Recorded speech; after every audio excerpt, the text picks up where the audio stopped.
Hello everyone. So in this video, I am not going to tell you what is the cost benefit analysis of sociology optional. As we all know, what is the benefit of taking sociology optional. सबसे पहली बात, UPSC में सबसे ज़्यादा selection देने वाला optional sociology है और 300 plus marks continuously many toppers लेते आ रहे हैं सोशियोलॉजी ऑप्शनल में. सो प्रिपेयर करने का तरीका सोशियोलॉजी का एक्चुअल में क्या है वो मैं आप लोगों को इस वीडियो में शेयर करने वाली हूँ. सबसे पहली बात, whenever it comes to preparing sociology optional, writing answers is more important than reading syllabus. Okay, we all have heard of reading the previous year questions, right? But when it comes to reading the syllabus, integrating with the previous year questions, we all lack the knowledge how we can integrate the previous year questions and how actually we can understand the previous year questions. ठीक है, then I will let you know how you can write answers for sociology. So let's start the video. Now this PDF you can avail from the Telegram channel. This PDF is prepared by the Note IAS 9. एक Telegram channel है, उनकी ये PDF है. तो this is the PDF credited to them only. And what I am going to show you is कि आपको कैसे previous year question को रीड करना है, उसके बाद आप कैसे आप सिलेबस को पढ़ेंगे and then actually I will tell you कि ये जो सारे क्वेश्चंस हैं, अब I am taking the chapter 1 of paper 1. ठीक है, तो आई विल टेल यू कि ये जो जितने भी अभी तक क्वेश्चंस आए हैं how you can structurize them. तो आंसर लिखने की जब बात आती है तो I have conducting the answer writing series on my channel that I am uploading answer writing videos continuously for you, and I am promised you that I will complete all of the paper 1 and paper 2 of sociology through previous year questions on my channel. So first let me tell you ki how you can structurize your answers. Okay, so before any delay let's start the video. Okay, so अब सबसे पहली बात, ये जो previous year question की PDF है, question अब let's से आपने अभी तक सोशियोलॉजी का सिलेबस है अपना नहीं पढ़ा है, कोई भी टॉपिक अपना नहीं पढ़ा है, भूल जाओ उसको. अब कैसे शुरू करना है आपको, सबसे पहले एक बार सिलेबस को रीड करो कि ओके ये टर्म्स है सिलेबस में और ये यूनिट्स है और इतने चैप्टर्स है सोशियोलॉजी में. ओके, उसके बाद अब नेक्स्ट स्टेप ये है कि आपको प्रीवियस ईयर क्वेश्चन रीड कैसे करना है. अब starting with the question 1 of 2013. अब ये क्वेश्चन क्या कह रहा है, question is Sociology emerged in Europe and flourished to begin with the social reformist orientation in USA. Comment. तो अब इस क्वेश्चन को पढ़ के मुझे क्या समझ आ रहा है, क्वेश्चन को पढ़ के मुझे समझ आ रहा है कि अच्छा सोशियोलॉजी emerged in यूरोप और उसके बाद उसका जो एनरिचमेंट है सोशियोलॉजी का एज अ डिसिप्लिन वो यूएसए में हुआ था, यानी कि वहां पे भी कुछ डेवलपमेंट्स रहे होंगे जिससे सोशियोलॉजी का एनरिचमेंट हुआ. ओके, अब 2014 में जो नेक्स्ट क्वेश्चन आया, how did emergence of industrial society change the family life in western Europe. तो अब सबसे पहली बात, अब ऐसे प्रीवियस ईयर क्वेश्चन पढ़ने का क्या फायदा होता है. अब जब हम एक बार प्रीवियस ईयर क्वेश्चन को इस तरीके से रीड कर लेते हैं ना और फिर हम अपने सिलेबस को पढ़ते हैं तो हमें पता रहता है कि कौन कौन से फोकस एरिया है जहाँ पे हमको ध्यान देना है, एक्स्ट्रा फोकस जिन एरियाज पे हमको बनाना है. और एनीवे अगर आप प्रीवियस ईयर क्वेश्चन नहीं पढ़ते हैं, आप सिर्फ सिलेबस पढ़ते चले जाते हैं, तो this is not an academic exam, this is UPSC and what we have to do is हमें सिर्फ आंसर्स लिखने हैं, हमें जाके अपनी नॉलेज को एक्सप्लेन नहीं करना है वहां पे किसी एग्जामिनर को. सो अब next question is how had enlightenment contributed to the emergence of sociology. अब लेट्स से कि मैंने बिल्कुल नहीं पढ़ा है अभी तक सोशियोलॉजी, लेकिन मैं यहाँ पे देख पा रही हूँ कि एनलाइटनमेंट कुछ एक ऐसी डेवलपमेंट है जिसकी वजह से सोशियोलॉजी इमर्ज हुई. ठीक है, नेक्स्ट क्वेश्चन में sociology is pre eminently study of modern societies. अच्छा, सोशियोलॉजी क्या है कि ये मॉडर्न सोसाइटीज जब आई है, मॉडर्न डेवलपमेंट्स जो भी हुए हैं उसको स्टडी करने के लिए सोशियोलॉजी आई है. ठीक है, next explain how sociology has emerged as a distinct discipline based on the rationality and scientific temper. अभी ये let's say जब मैंने आपको बताया है कि ऐसा लगता है कि हमने कुछ भी नहीं पढ़ा है, इसीलिए बस ये जनरली हम रीड करते जा रहे हैं अभी. So next question is, does collapse of functionalism and bankruptcy of Marxism coincide with the rupture of modernity? Discuss. अभी तक कुछ नहीं समझ आ रहा है, बस हम पढ़ते चले जा रहे हैं कि ऐसा ऐसा कुछ है. ठीक है, next, discuss the historical antecedents of the emergence of sociology as a discipline, यानी कि कुछ कुछ हिस्टोरिकल फैक्टर्स हैं जिसकी वजह से सोशियोलॉजी का एज अ डिसिप्लिन एमर्जेंस हुआ. Okay. Next, modernization presupposes class society, however caste, ethnicity and race are still predominant. explain. अब थोड़ा बहुत पढ़ के समझ आ रहा है कि अच्छा क्लास, कास्ट, एथनिसिटी और रेस के बारे में बात की हुई है और बताया गया कि कास्ट, एथनिसिटी और रेस ही ज़्यादा डोमिनेंट है as compare to the class society. Next question है, how did the intellectual forces led to the emergence of sociology, discuss. अब इस क्वेश्चन में ये क्या कह रहा है कि कुछ ऐसे इंटेलेक्चुअल फोर्सेस वहां पे आए थे जिसकी वजह से सोशियोलॉजी का इमर्जेंस हुआ था, यानी कि कुछ इंटेलेक्चुअल डेवलपमेंट्स वहां पे हुए थे. Next is Europe was the first and only place where modernity emerged. Comment. Again ये क्वेश्चन 2013 से आप रिलेट कर पा रहे हो कि यूरोप में ही इमर्जेंस हुआ सोशियोलॉजी का. नेक्स्ट है, what aspects of enlightenment do you think paved the way for emergence of sociology. Again ये क्वेश्चन रिपीटेड है, कहाँ से, दिस 2015 वाले क्वेश्चन से. अब देखो, जब मैंने आपको बताया था कि इनिशियली हमने ये फर्स्ट रीडिंग है हमारी, ये सोच के चल रहे हैं और वही सोच के मैं आपको बता रही हूँ कि आपको क्वेश्चन को रीड कैसे करना है. अब इन्हीं प्रीवियस क्वेश्चन में आपने क्या देखा कि 4 क्वेश्चन है जिनमें से एक क्वेश्चन रिपीट हुआ है, दूसरा क्वेश्चन भी रिपीट हुआ है और जो क्वेश्चन है सारे इंटर रिलेटेड है. और अभी फोकस एरिया क्या क्या समझ आया हमें. पहली बात तो सोशियोलॉजी का इमर्जेंस हुआ था यूरोप में, एनरिच हुआ वो जाके यूएसए में, ठीक है, वो एक क्वेश्चन बन गया. नेक्स्ट हमको क्या पता चला कि जो इंडस्ट्रियल सोसाइटी में जो चेंजेस आए थे ना उस पर हमें ध्यान देना है. फिर उसके बाद हमें पता चला कि एक एनलाइटनमेंट करके एक इंटेलेक्चुअल डेवलपमेंट था, जो भी था एक इवेंट था जिसकी वजह से सोशियोलॉजी का इमर्जेंस हुआ. ठीक है. नेक्स्ट हमने देखा कि सोशियोलॉजी मॉडर्न सोसाइटीज की स्टडी है. ओके. नेक्स्ट, अब एक फोकस एरिया क्या है यहाँ पे कि सोशियोलॉजी रैशनैलिटी और साइंटिफिक टेम्पर को स्टडी करने के लिए और उसको फेवर करने वाला एक डिसिप्लिन है. नेक्स्ट क्वेश्चन है, अब ये फंक्शनलिज्म और बैंक्रप्सी ऑफ मार्क्सिज्म. अच्छा, ये एक क्वेश्चन है, अभी अगर इनिशियल स्टेज को मान के चल रहे हैं ये अभी आपको समझ नहीं आएगा, पर ये पूछ रहा है कि जो मार्क्सिज्म है और फंक्शनलिज्म है क्या वो कोलाइड करता है with the rupture of modernity. अब अभी आपको नहीं पता मॉडर्निटी क्या होती है, तो इसीलिए इस क्वेश्चन को अभी के लिए भूल जाइए, लेकिन जब आप पढ़ेंगे तो you will get the concentration on that point only, क्योंकि आपने ये प्रीवियस क्वेश्चन यहाँ पे देखा है.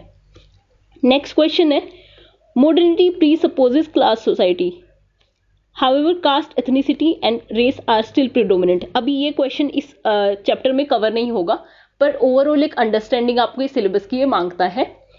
अब ये क्वेश्चन छूट गया था एक बार 2019 वाला, historical antecedents of the emergence of sociology. अब यहाँ पे हमको क्या, जब हम चैप्टर को रीड कर रहे होंगे तो हमारा फोकस जाएगा कि अच्छा कुछ हिस्टोरिकल डेवलपमेंट्स है, उसके बाद उनके आने के बाद ही सोशियोलॉजी का इमर्जेंस हुआ. नेक्स्ट क्वेश्चन है, intellectual forces which led to the emergence of sociology. Again focus area क्या हुआ कि जो जो इंटेलेक्चुअल फोर्सेस हुए थे, कुछ तो ऐसा हुआ होगा जिसकी वजह से ये इतना बड़ा इवेंट हो गया, इतना बड़ा अपहेवल हो गया कि सोशियोलॉजी को एज अ डिसिप्लिन आना पड़ा, एक बॉडी ऑफ नॉलेज आना पड़ा. अब नेक्स्ट है, Europe was the first and only place where modernity emerged. Again ये तो रिपीटेड क्वेश्चन हो गया. नेक्स्ट अगेन एक रिपीटेड क्वेश्चन है कि एनलाइटनमेंट ने कैसे इमर्जेंस ऑफ सोशियोलॉजी में कंट्रीब्यूट किया. अब ये तरीका है कि आपको रीड कैसे करना है क्वेश्चंस को. अब इसके बाद क्या करेंगे आप, इसके बाद जब आप अपना सिलेबस पढ़ेंगे, चैप्टर 1 पेपर 1 जब भी आप पढ़ेंगे, ठीक है, उसके बाद अभी जो मैं आपको स्ट्रक्चर बताने वाली हूँ आंसर को, तो आप इसके लिए वीडियो को पॉज कर सकते हैं और आप अपना चैप्टर 1 पढ़ सकते हैं.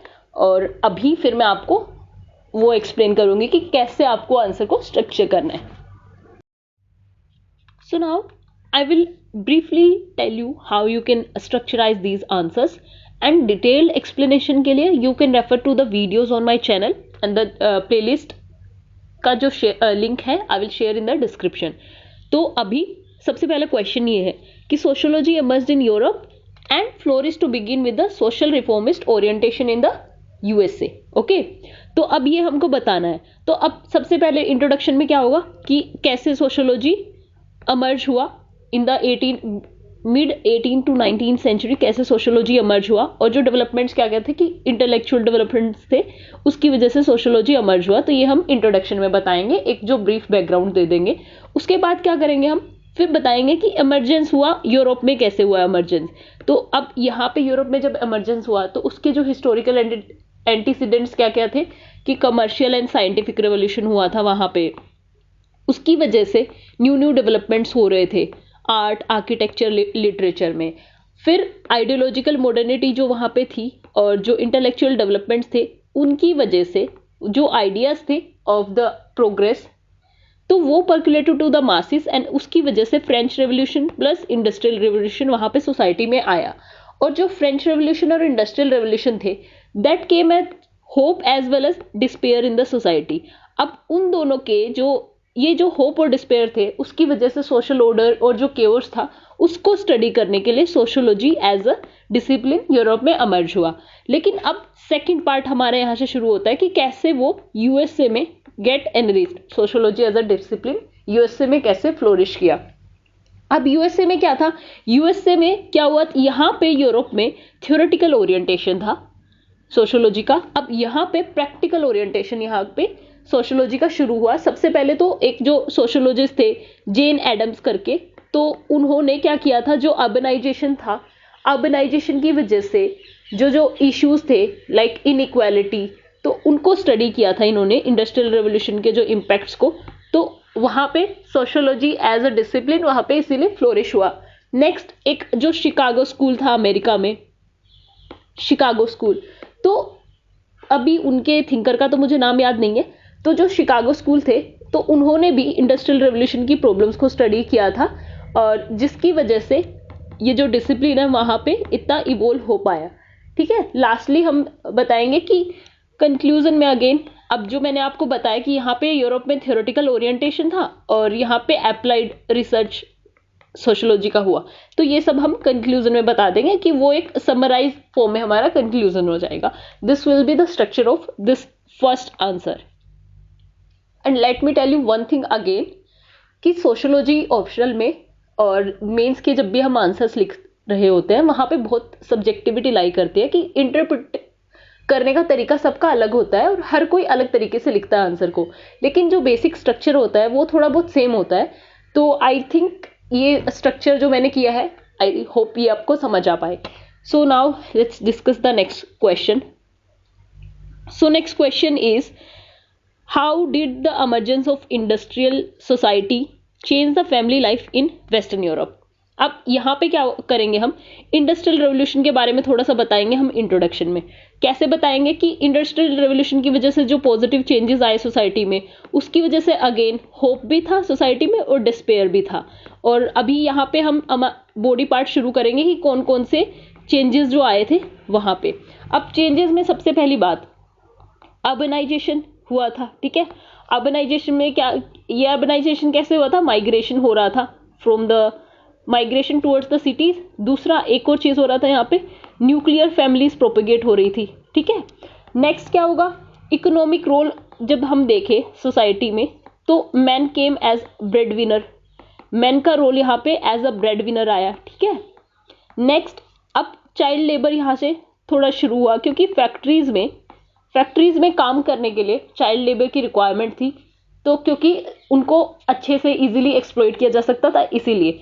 नेक्स्ट अब यहाँ पे क्या हुआ कि जब ये इंडस्ट्रियल रेवोल्यूशन आया तो बहुत लोग अर्बनाइजेशन के थ्रू माइग्रेट कर गए, तो यहाँ पे क्या हुआ कि क्लास इनइक्वालिटी यहाँ पे इमर्ज हुई, तो सोशल इनइक्वालिटीज यहाँ पे प्रोपेगेट हुई। ठीक है, नेक्स्ट क्या होगा कि अब विमेन के रोल की बात करते हैं, role of women in the society.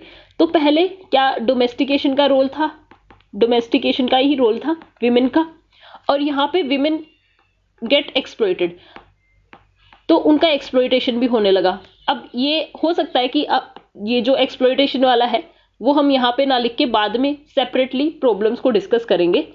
तो अभी रोल ऑफ विमेन का more of towards the domestication. ठीक है, हाउस होल्ड जॉब्स के लिए women were there.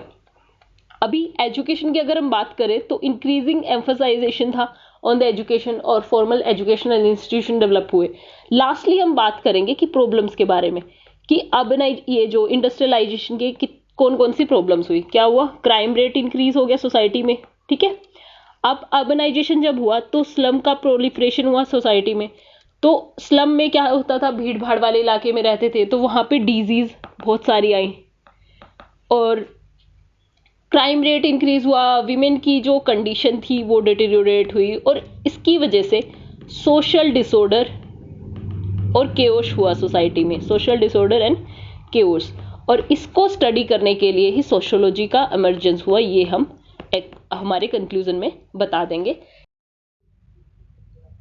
So now let's discuss the third question. Third question is how had enlightenment contributed to the emergence of sociology? अब जब enlightenment का contribution पूछा गया है सोशियोलॉजी में, तो इसका एक बेसिक फॉर्मेट है। सबसे पहले हम enlightenment को इंट्रोडक्शन में डिफाइन करेंगे कि enlightenment होता क्या है, ठीक है। उसके बाद बॉडी पार्ट में हम क्या करेंगे कि हम बताएंगे कि कैसे कैसे इंटेलेक्चुअल डेवलपमेंट्स आए, ठीक है। इंटेलेक्चुअल डेवलपमेंट के आने का प्रोग्रेस क्या, आने का सीक्वेंस क्या था, कमर्शियल एंड साइंटिफिक रेवोल्यूशन हुआ, ठीक है। अब उसकी वजह से क्या हुआ, जो इंटेलेक्चुअल डेवलपमेंट वहां पे हुआ था यूरोप पे, तो जो आइडियाज थे ऑफ द प्रोग्रेस वो मासेस में प्रोपेगेट हुए, और French revolution and industrial revolution ये इंटेलेक्चुअल डेवलपमेंट्स की वजह से आया। और ये जो फ्रेंच रेवोल्यूशन और इंडस्ट्रियल रेवोल्यूशन थे, तो ये पॉजिटिव और नेगेटिव इनके दोनों कंसिक्वेंसेस थे। लेकिन कुछ थिंकर्स ऐसे थे जिन्हें हम एनलाइटनमेंट फिलोसोफर बोलते हैं, एनलाइटनमेंट के फिलोसोफर्स, तो उन्होंने हेल किया, दे held the French revolution and industrial revolution, क्योंकि ये इसको अच्छा समझते थे फॉर द सोसाइटी।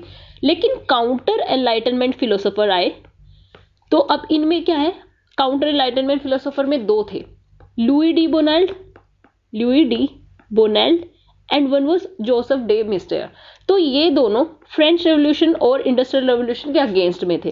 तो क्या हुआ, सोशियोलॉजी कैसे इमर्ज हुआ, ये हम कंक्लूजन में बताएंगे कैसे, कि जो एनलाइटनमेंट और काउंटर एनलाइटनमेंट के बीच में जो डिबेट और डिस्कशन हुआ, तो उन दोनों की वजह से ही सोशियोलॉजी इमर्ज हुआ, ठीक है। अब इसका डिटेल एक्सप्लेनेशन अगेन मैंने वीडियो में दिया है, तो वो वीडियो का लिंक मैं प्लेलिस्ट का लिंक मैं आपको शेयर कर दूंगी डिस्क्रिप्शन में।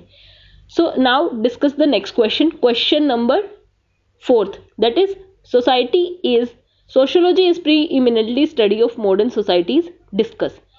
So this is the question. अब इस क्वेश्चन का हम स्ट्रक्चर कैसे बनाएंगे, discuss sociology is preeminently study of modern societies. सबसे पहले हम सोशियोलॉजी बताएंगे होता क्या है, ठीक है। इंट्रोडक्शन में हम ये लिख सकते हैं। नेक्स्ट, अब यहाँ पे हम बताएंगे कि कैसे, ये जो हमारा क्वेश्चन है उसी को हम एक हेडिंग बनाएंगे, और हेडिंग बना के फिर हम बताएंगे कि कैसे कैसे सीक्वेंसेस हुए। पहला इंडस्ट्रियलाइजेशन प्लस अर्बनाइजेशन, ठीक है। इंडस्ट्रियलाइजेशन और अर्बनाइजेशन हुआ, ठीक है। अब इसमें क्या है कि बहुत ज्यादा बैकग्राउंड देने की जरूरत नहीं है, बस हमें पॉजिटिव चेंजेस बताने हैं, और उन पॉजिटिव चेंजेस की वजह से उन्हीं को स्टडी करने के लिए सोसाइटी, ये जो सोशियोलॉजी एज अ सब्जेक्ट आया, ठीक है। तो अब इसमें क्या क्या है, सोशल चेंज और ट्रांसफॉर्मेशन, सोशल चेंज और ट्रांसफॉर्मेशन। Next, globalization. अब let me tell you one thing, अभी ये जो क्वेश्चन हम रीड करेंगे कि sociology is preeminently study of modern society. अब मॉडर्न सोसाइटी का मतलब ये नहीं है कि हम जब सोशियोलॉजी अमर्ज हुआ तभी वाली मॉडर्न सोसाइटीज, नहीं। सोशियोलॉजी एक कंटिन्यूअस प्रोसेस है जो अभी तक चलता आ रहा है और हमेशा चलता रहेगा। तो वो अभी जो आजकल के जो हमारे रीसेंट डेवलपमेंट्स है, हम उनको भी लिख सकते हैं। तो यहाँ पे ग्लोबलाइजेशन और उसके इम्पैक्ट को कैसे सोशियोलॉजी स्टडी करता है।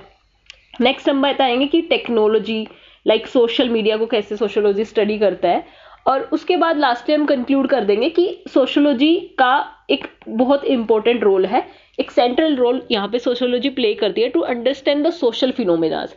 अब यहाँ पे ये मैंने सिर्फ स्ट्रक्चर बताया है उसको, जब हम इसको लिखेंगे तो हम एग्जाम्पल्स भी यूज करेंगे, रिसेंट एग्जाम्पल्स जो हमारे डेली करंट अफेयर्स में या फिर न्यूज में रहते हैं, ठीक है। And lastly we will conclude saying, हाँ अगेन मैंने बता दिया कंक्लूजन की सेंट्रल रोल सोशियोलॉजी प्ले करता है to understand the social phenomena behind these causes and behind these changes, ठीक है। Now I hope you are able to understand these answers and the structure that I am sharing with you. So now discuss the next question. Next question is explain how sociology has emerged as a distinct discipline based on rationality and scientific temper. अब इस question में देखो हम क्या करेंगे, पहले तो हम थोड़ा सा बैकग्राउंड बताएंगे कि सोशियोलॉजी कब इमर्ज हुआ था और कैसे मॉडर्निटी के जो चेंजेस थे उसकी वजह से सोशियोलॉजी इमर्ज हुआ था। ठीक है, अब यहाँ से हम शुरू करेंगे हमारा बॉडी पार्ट। सबसे पहले हम थोड़ा एनलाइटनमेंट के बारे में डिस्कस करेंगे और रैशनलिज्म के बारे में डिस्कस करेंगे कि कैसे इंटेलेक्चुअल जो डेवलपमेंट्स हुए थे और उनकी वजह से एनलाइटनमेंट फिलोसॉफीज आई थी कि लेट्स से रूसो ने जो दिया था हमारा सोशल कॉन्ट्रैक्ट थ्योरी, उसके बारे में डिस्कस करेंगे। नेक्स्ट फिर हम बताएंगे कि कैसे इवोल्यूशन हुआ था साइंटिफिक मेथड का सोशियोलॉजी में। साइंटिफिक मेथड का अभी क्या है, क्वेश्चन को समझो एक बार ध्यान से। क्वेश्चन कह रहा है कि how has sociology emerged as a distinct discipline based on rationality and scientific temper. अब ये क्वेश्चन को हम सिर्फ हिस्टोरिकल बेसिस पे नहीं हमें इवोल्व करना है, इसको हमें रिसेंट एग्जांपल्स, रिसेंट जो डेवलपमेंट्स है उसके बारे में बात करेंगे। अब यहाँ पे हम बता सकते हैं कि जो डर्कहाइम की स्टडी है साइंटिफिक मेथड, सुसाइड की जो डर्कहाइम की स्टडी है वो भी साइंटिफिक मेथड को यूज करके हुई थी। ठीक है, नेक्स्ट हम बात करेंगे कि कैसे कंपैरेटिव एनालिसिस सोशियोलॉजी में यूज हुआ था। और कंपैरेटिव एनालिसिस किसने यूज किया था, we all know, Max Weber ने यूज किया था Protestant ethics and spirit of capitalism में। ठीक है, नेक्स्ट हम बताएंगे कि रिसर्च मेथोडोलॉजीज कौन कौन सी सोशियोलॉजी में फॉलो होती है। इसमें हम क्वांटिटेटिव और क्वालिटेटिव रिसर्च के बारे में बात करेंगे। Lastly, we will conclude saying that sociology provide valuable insights on the social changes. ठीक है, और by adopting the empirical method, sociology has contributed in understanding the whole of the social phenomena. ठीक है, so now let's discuss the next question. अब next question says, does collapse of functionalism and bankruptcy of Marxism coincide with the rupture of modernity? अब इस question में सबसे पहले हमें समझना है कि जो फंक्शनलिज्म है और बैंक्रप्सी है, ठीक है, अब ये दोनों कैसे डिक्लाइन हुए इनका। अब फंक्शनलिज्म क्या है कि ओवर एम्फसाइज करता है ऑन द सोशल हार्मनी। ठीक है, और जो मार्क्सिज्म है वो इकोनॉमिक डिटर्मिनेंट्स की तरह इनको देखा जाता है। अब मैं बताऊंगी कि हम क्वेश्चन को स्ट्रक्चर कैसे करेंगे। यहाँ पे सबसे पहले तो हम बताएंगे कि कैसे एक एक जो हेडिंग है हम उसको बताएंगे, क्योंकि एक 20 मार्क का क्वेश्चन है तो हमें ये 4 पेजेस पे लिखना होता है। तो पहले हम फंक्शनलिज्म के बारे में बात करेंगे कि फंक्शनलिज्म में कैसे ओवर एम्फसाइज किया ऑन द सोशल हार्मनी। ठीक है, and it neglected the social conflict. अब सोशल कॉन्फ्लिक्ट जो कि इतना इंपॉर्टेंट है सोशल चेंजेस को लाने में, उसी को नेग्लेक्ट कर दिया। तो that was the main reason why functionalism was discarded. ठीक है, अब इसका एक एग्जांपल है कि वहां पे सिविल राइट जब मूवमेंट हुए थे यूएसए में, तो उसने हाईलाइट किया था ऑफ द सोशल इनइक्वालिटीज। ठीक है, और कॉन्फ्लिक्ट, सोशल कॉन्फ्लिक्ट और सोशल इनइक्वालिटी, ये किसने शो किया था, सिविल राइट मूवमेंट हुए थे जब यूएसए में। और ये जो फंक्शनलिज्म है it was more on the line of social harmony. ठीक है, नेक्स्ट हम बात करेंगे कैसे फंक्शनलिज्म के अल्टरनेटिव मेथड आए। अल्टरनेटिव पर्सपेक्टिव फंक्शनलिज्म का क्या था, मार्क्सिज्म आया था। ठीक है, क्योंकि मार्क्स ने सोशल कॉन्फ्लिक्ट के बारे में बात करी थी। अब बात करेंगे हम मार्क्सिज्म कैसे डिक्लाइन हुआ। ठीक है, तो मार्क्सिज्म में क्या है, सबसे पहली बात failure of the socialist experiment. अब हमें पता है सोवियत यूनियन और चाइना में जो सोशलिस्ट एक्सपेरिमेंट हुए थे वो फेल कर गए। ठीक है, नेक्स्ट हम बात करेंगे कि कैसे मार्क्स इकोनॉमिक डिटर्मिनिस्ट थे, और इसका एक एग्जाम्पल या फिर अल्टरनेटिव पर्सपेक्टिव हम कह सकते हैं। तो मार्क्स ने बोला था कि सब कुछ जो भी हो रहा है इकोनॉमिक रीजंस की वजह से हो रहा है, लेकिन जो पोस्ट मॉडर्निस्ट आए तो उन्होंने बताया कि नहीं, कल्चर का भी रोल है और सोशल रीजंस अदर भी हैं और इनइक्वालिटी है, वो सब भी शेप करते हैं सोशल रियलिटी को। ठीक है, और लास्टली हम बात करेंगे कि रप्चर ऑफ मॉडर्निटी के बारे में लास्टली हम बात करेंगे, और इसमें बात करेंगे जो लास्ट हेडिंग होगी हमारी रप्चर ऑफ मॉडर्निटी। अब इसमें हम बात करेंगे किसके बारे में, सबसे पहले तो सोशल कॉन्फ्लिक्ट या फिर सोशल चेंज और ट्रांसफॉर्मेशन के बारे में, social change and transformation. And next हम बात करेंगे यहाँ पे पोस्ट मॉडर्निस्ट मेथड के बारे में। ठीक है, तो पोस्ट मॉडर्निस्ट के बारे में हम यहाँ पे बात करेंगे। Lastly we will conclude. ठीक है, इसका समरी हम कंक्लूड कर देंगे कि कैसे फंक्शनलिज्म और मार्क्सिज्म क्यों डिक्लाइन हुआ, क्योंकि ये दोनों जो सोशल कॉन्फ्लिक्ट था उसको एक्सप्लेन नहीं कर पा रहे थे, इसीलिए वहां पे अल्टरनेटिव मेथड्स का यूज हुआ सोशियोलॉजी में। ठीक है, this was the structure. Now let's discuss the next question. अब नेक्स्ट क्वेश्चन क्या है, next question is an easier question. अब ये क्या कर रहा है, historical antecedents of the emergence of sociology.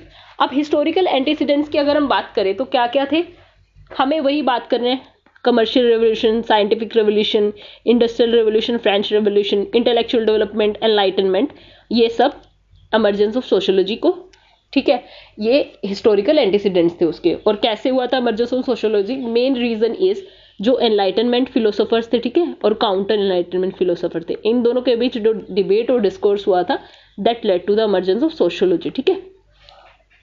Next question is modernity presupposes class society, however caste, ethnicity and race are still predominant, explain.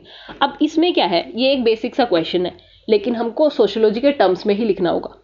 अब modernisation presupposes class society, इसको हम बाद में डिस्कस करेंगे। सबसे पहले हम डिस्कस करेंगे कास्ट, एथनिसिटी और रेस के बारे में, why they are still predominant. सबसे पहला तो हिस्टोरिकल लीगेसी, ठीक है, कि कैसे हमारी हिस्ट्री में, हमारे रूट्स में एस्टैब्लिश्ड है कास्ट बेस्ड, एथनिसिटी बेस्ड और रेस बेस्ड डिस्क्रिमिनेशन, ठीक है। तो फिर हम बात करेंगे सोशल स्ट्रेटिफिकेशन के बारे में। यहाँ पे अभी अगर किसी ने आगे सोशियोलॉजी नहीं पढ़ा है और फर्स्ट टाइम वो सोशियोलॉजी पढ़ रहा है, मे बी ना समझ पाए कि सोशल स्ट्रेटिफिकेशन क्या होता है, तो वो यहाँ पे एज अ हेडिंग हम यूज करेंगे और हम एक एक करके कास्ट, एथनिसिटी और रेस को डिफाइन करेंगे और बताएंगे कि क्यों रीजंस है वो सोशल स्ट्रेटिफिकेशन के, सोशल डिवाइड के। उसके बाद हम मॉडर्निटी के बारे में बात करेंगे, ठीक है, थोड़ा। And lastly we will conclude saying कि still caste, ethnicity and race are predominant, लेकिन अगर हमें इन इश्यूज को एड्रेस करना है तो पॉजिटिव चेंज जो हमें वो लाने होंगे सोसाइटी में, ठीक है। Now let's discuss the next question. Next question is in how did intellectual forces led to the emergence of sociology. ये वही है counter enlightenment philosopher plus enlightenment philosophers के बारे में, और ये क्वेश्चन को मैंने डिटेल में डिस्कस किया है, अगेन लिंक डिस्क्रिप्शन में मिल जाएगा आपको। Next question is Europe was the first and only place where modernity emerged. अब यहाँ पे हम डिटेल में ना थोड़ा बात करेंगे फ्रेंच रेवोल्यूशन, इंडस्ट्रियल रेवोल्यूशन के बारे में, क्योंकि ये सारे डेवलपमेंट्स सब यूरोप में ही हुए थे, ठीक है। अब इसमें ज़्यादा कुछ नहीं है, बेसिक सी डेफिनेशन आप एनलाइटनमेंट की या फिर जो हिस्टोरिकल बैकग्राउंड आप थोड़ा दे सकते हैं सोशियोलॉजी के इमर्जेंस का। उसके बाद बॉडी पार्ट में हम बात करेंगे commercial, scientific revolution, renaissance, enlightenment के बारे में। लास्टली हम बताएंगे कि यूरोप में ही इमर्जेंस हुआ सोशियोलॉजी का। Next question is what aspect of enlightenment do you think paved the way for emergence of sociology. Again ये एक रिपीटेड क्वेश्चन है, ठीक है, तो सेम स्ट्रक्चर फॉलो करेगा इसमें भी और इस क्वेश्चन में भी, ठीक है। So this was all in this video, I hope you were able to understand it. And अभी आगे जो भी कोई इशू हो आपको, अभी भी if you are not able to understand this, you can text me on the Telegram. You can ask the question either here in the comment section or on the Telegram. So this was all from my side for you.